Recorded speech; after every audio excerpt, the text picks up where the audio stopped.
We've talked about color. Let's talk about brightness. Let's talk about a term called dynamic range. We use dynamic range both in imaging and in audio. And in video, in imaging, dynamic range is a brightness scale from the darkest dark thing in an image to the brightest bright thing in an image. So as you're looking at the screen right now, the dynamic range, probably the darkest thing in here might be my ponytail. Probably. Or maybe the back of my iPad, if you can see that sitting here. That's definitely the darkest thing in the image. The brightest thing in the image is most likely this tabletop, maybe some of the cartoon work in my t-shirt here, or maybe even the bright blue light behind my head. But whatever that difference is, that's the dynamic range. From this dark spot to this bright spot, that's the total dynamic range of the picture. Life has a dynamic range of about 30 stops, right? If you walk around and take measurements outside, the darkest dark you can get, of course, is no light whatsoever. You go into a cave and there's nothing. It's pitch black, zero light whatsoever. The brightest bright you can get is outside on a clear day under the direct sun, somewhere along the equator. That range of brightness is about 30 stops. From the interior of the cave to the middle of the Sahara Desert, you have a dynamic range, a brightness range of about 30 stops. That's about 1.6 billion to 1, give or take. The human eye can see about 14 stops at a time. Now, you've experienced this. You've been outside, your eyes have been adjusted for outside, and then you've walked into somewhere that was dark and you weren't able to see. You had to stand there for a minute and let your eyes adjust before you could move forward. Or you've done the other. You've been in a dark environment, maybe a movie theater, right? And then you walk outside through the exterior exit into the bright sunshiny day and your eyes are completely dazzled. You can't see anything at all for a moment or two until they've adjusted. So of that 30 stops that exist outside in the reality of planet Earth, you can only perceive about 14 of those stops at a time. Now your eye can adjust up and down. You can perceive those 14 stops anywhere along the continuum. But at any given moment, your dynamic range that you can perceive is only about 14 stops. The JVC cameras that we use for this class have a dynamic range of about 12 stops, which for the price point is incredibly good, actually. They are nearly as good as a human eye. A really nice camera, and really nice, I'm talking in the $60,000, $100,000 range. The top-end Reds, the top-end Aries. They might have a dynamic range as high as 16 stops under very specific conditions, a little bit better than a human eye. The bottleneck comes at distribution. The screen that you're watching this on probably has a dynamic range of 5.2 stops. Yes, 5.2. Out of the 30-stop reality that is our universe, that is planet Earth and visible light, out of the 14-stop range that is your eyeballs, out of the 12-stop range that is the nice cameras we have access to, you can display 5.2.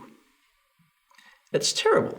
This is a standard that's often referred to as REC 709. A little bit of techno speak here.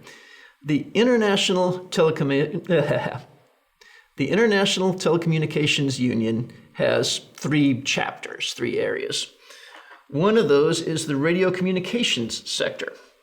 So the radio communications sector of the International Telecommunication Union sets the standards that are observed worldwide in terms of how to make televisions and video cameras function. Recommendation number 709 from the ITU talks about how to make high-definition televisions, high-definition screens function, what the standard is. They define the pixel width, they define the pixel height, they define the pixel shape, they define the brightness range. That brightness range in REC 709, which is the standard worldwide, is 5.2 stops. So how do we take this beautiful 12-stop footage that we have and make it appear on a screen that can only display a dynamic range of 5.2 stops? We squash it. We squash the heck out of it. So let's take a look at how we actually do this and talk about a couple of bizarre systems that have developed to transition us from a really nice camera to a really crappy viewing system. So moving into my office so that we can work with the computer and Adobe Premiere, let's talk a little bit about what that means, squashing the dynamic range. There are two concepts when you start working with nice video cameras. At the very high end, there's the idea of camera raw. And maybe you've heard of camera raw before in terms of working with digital still photos. Camera raw means that the camera is recording the raw data off the sensor without interpreting it in any way. It's not turning it into a QuickTime file. It's not turning it into a AVF file or an MXF file. It's not turning it into anything. It's simply raw data. It takes an awful lot of computer processing to play that back. Now, the cameras that we're working with are not quite that nice. They do not have RAW as an option. There's a step in between REC 709 and RAW, though, and this step in between is called logarithmic footage, or log footage. What they do is they mathematically compress the information about dynamic range and record it differently. We're working with JVC cameras, so JVC calls their version of log footage JLog. If you work with a Sony camera, Sony calls their version of logarithmic footage S-Log. If you work with a Canon camera, they call their version of logarithmic footage C-Log. You start to get the idea. Log footage means that you take that dynamic range the camera's capable of, the sensor's capable of, in our case, that 12 stops, and you compress it down. You pull a lot of contrast out of the image before you record it. But this allows you then, in editing, to put the contrast back where you want it. You're still limited to that 5.2 stops that REC 709 set forth, but you get to choose how those 5.2 stops get used. All right, let's take a look at this. It's a little bit abstract. In the top right corner, you can see the footage that I went out and shot. Went out on a nice sunshiny day, and I made sure to get some very high contrast shots that would have a very high dynamic range. In the top left of the screen, you can see that I have my RGB parade set up. This is a waveform monitor showing you the red channel, the green channel, and the blue channel independently. Now, this is just a close-up of a plant I happen to like. It's got these pretty purple leaves. This is shot in REC 709. Now, the next clip over is the same shot with the same exposure, but shot with JLog. Look at how different that looks. Want to go back to the first one? That's a nice shot. You've got some good color, you've got good highlights, you've got good shadows, and if you look at the waveform monitors, it's all over the place. I mean, it's going from well over 100 IRE, which is bad, all the way down to 0, which is okay. But clearly it's overblown. It's beyond what the display will be able to handle.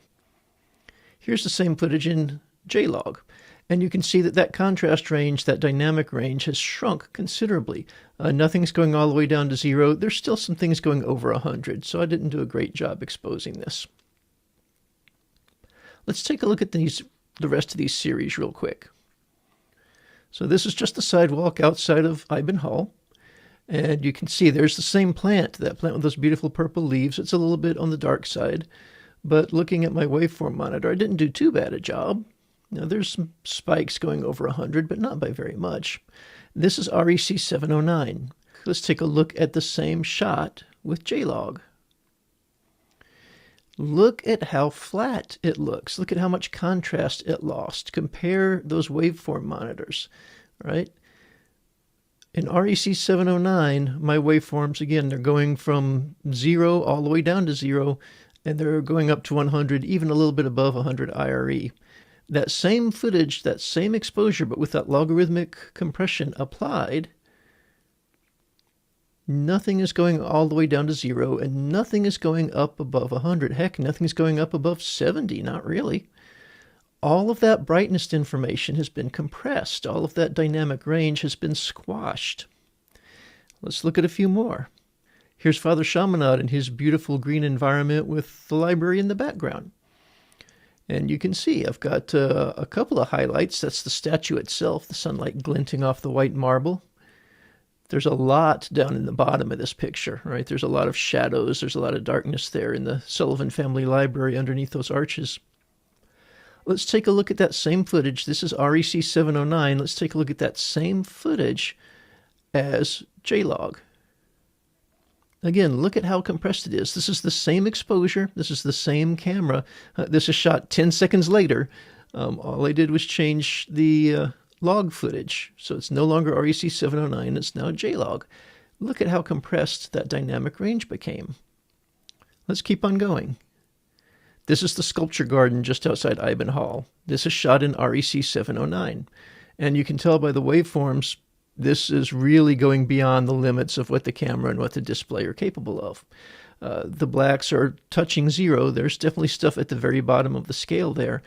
But so many of the highlights are going right off the top, right past 100 IRE. This is not going to reproduce well on a cheap monitor. Let's look at the same footage shot with the JLog. Look at how it brings those highlights down and those shadows up. By itself, it looks flat. By itself, it doesn't look good, but don't give up on it yet. But look at how much contrast got pulled out of it, how much dynamic range got pulled out of it by using that logarithmic footage. And my last pair of examples here.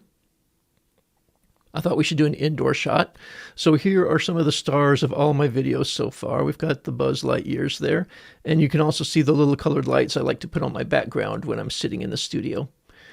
Again, looking at the waveform monitors, the RGB parade there, you can see that this really does explore the entire dynamic range of the REC 709 space.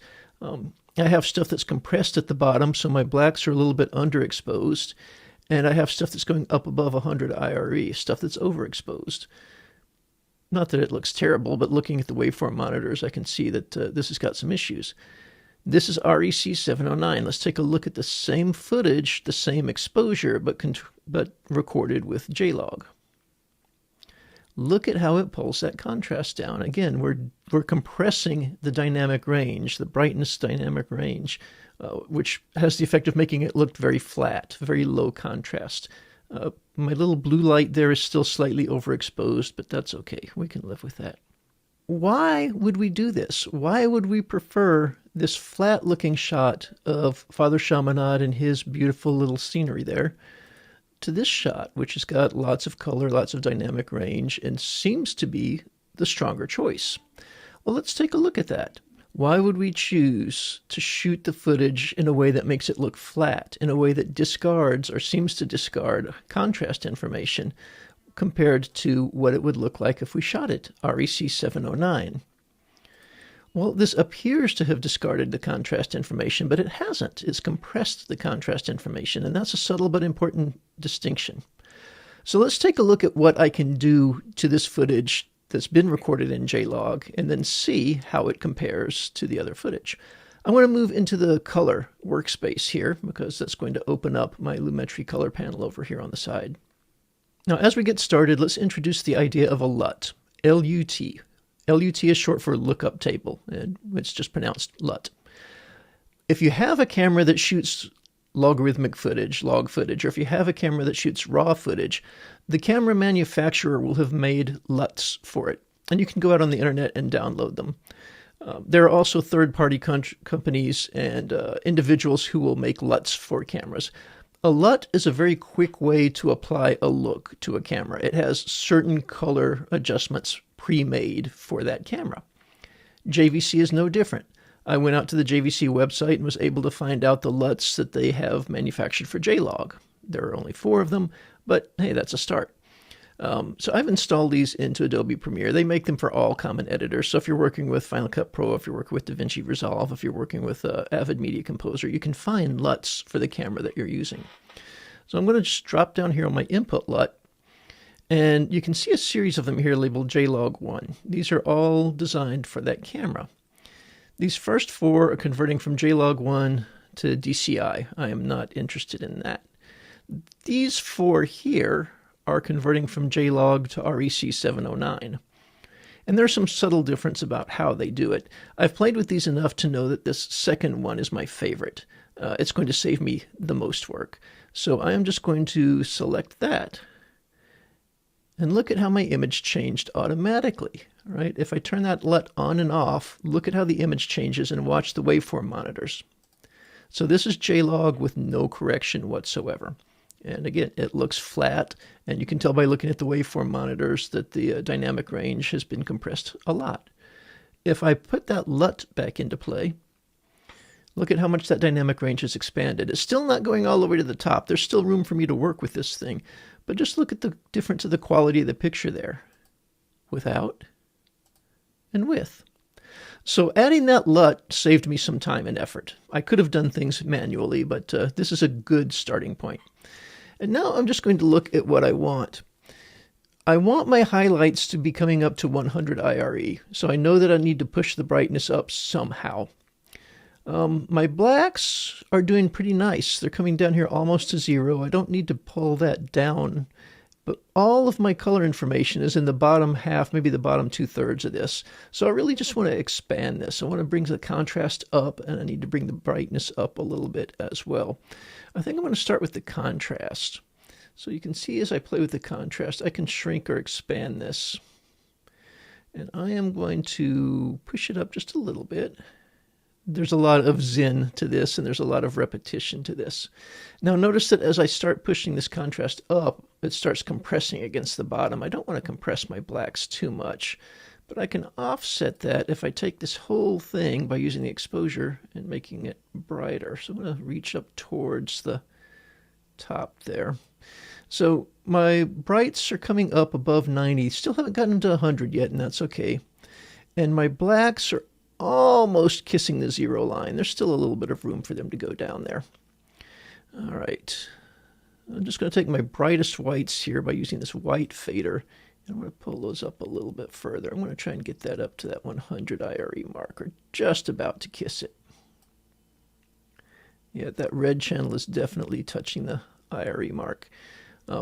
I think actually this little orange flower here is my brightest spot in the picture, and that's why the red channel is a little bit brighter than the others.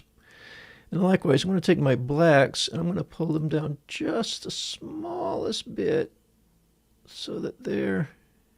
All right, I think that's about as close as I'm going to be able to get my blacks. There's a little bit of that red that's actually going under the ZRE, under 0 IRE, but the rest of them are coming pretty close.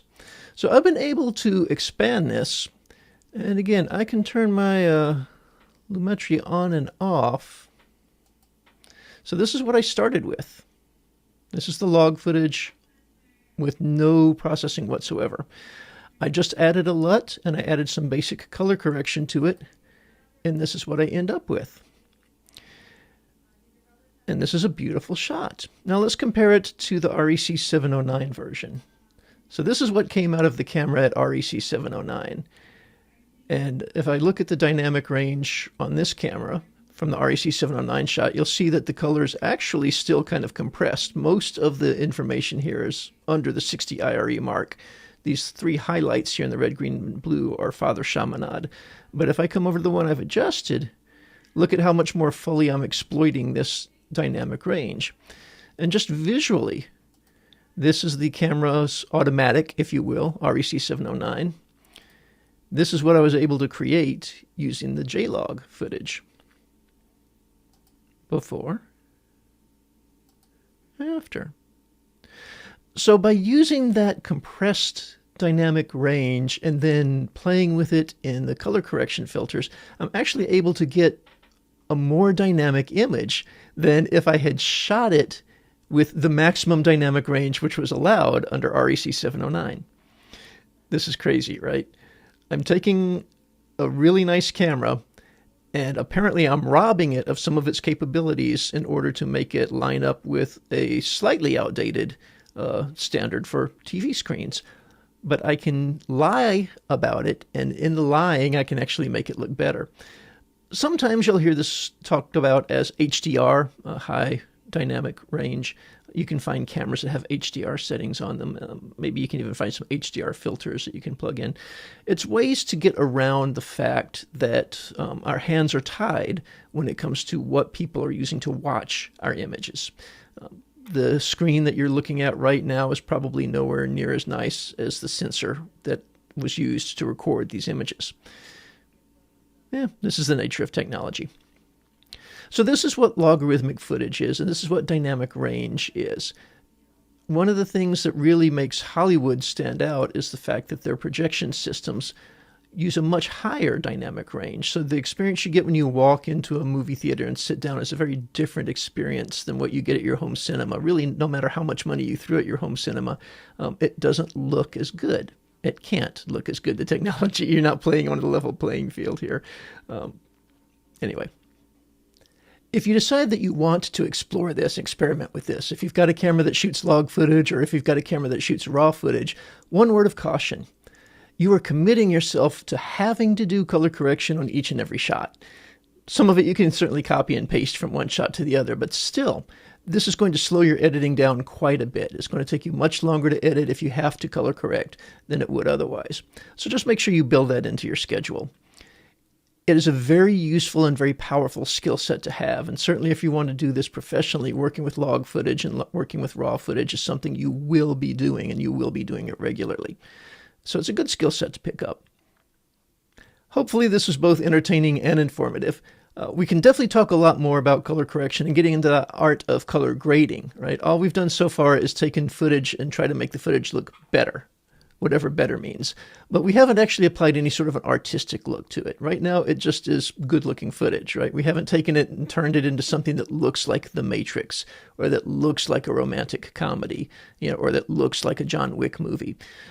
These are things that when you walk into the theater and you look at the screen, even if you don't see the main characters, even if you don't know the story, there's just something about the way the image looks, the way it makes you feel, that tells you a lot about what the story is, how it's going to be.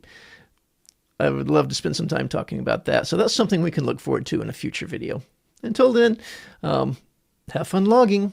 Okay, that was terrible. I apologize. No, yeah.